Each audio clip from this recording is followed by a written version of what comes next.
My name's Harry Hobbs and I'm a senior lecturer at the University of Technology Sydney in the Faculty of Law.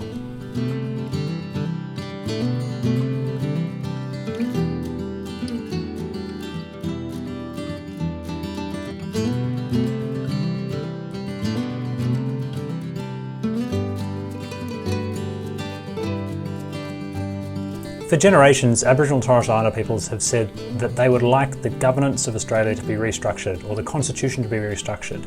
It's described as the unfinished business of constitutional reform.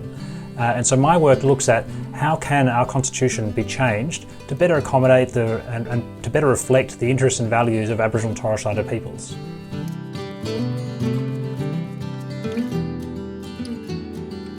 Now, no treaties were signed between the British and Australian governments and Aboriginal and Torres Strait Islander peoples at first contact in 1788, at Federation in 1901, or thereafter.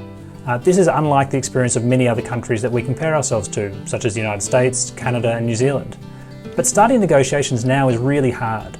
And so the work I'm trying to do is trying to work out what sort of institutions are needed and what sort of processes are needed to ensure that negotiations for treaty between Aboriginal people now and governments can be done fairly and equitably. We want treaty! When do we want it? Now! What do we want? But at least when it comes to treaty, the law isn't the problem. Political will is the problem.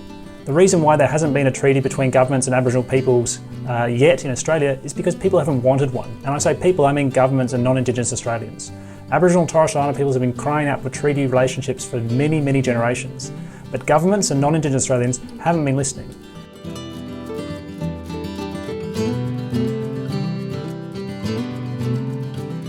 So there are three key reasons why we should negotiate a treaty. Number one, Aboriginal and Torres Strait Islander peoples have called for a treaty for many, many years. Number two, it'll help close the gap in Indigenous and non-Indigenous disadvantage. And number three, it'll improve relations between Indigenous and non-Indigenous peoples.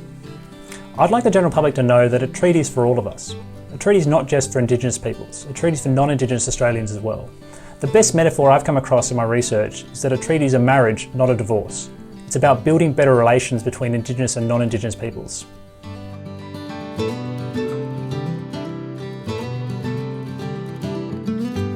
Winning the Paul Bourke Award means a lot to me. What I'm most happy about, or most excited about, is the opportunity it gives me to talk to people about the importance of treaty and the Uluru Statement from the Heart.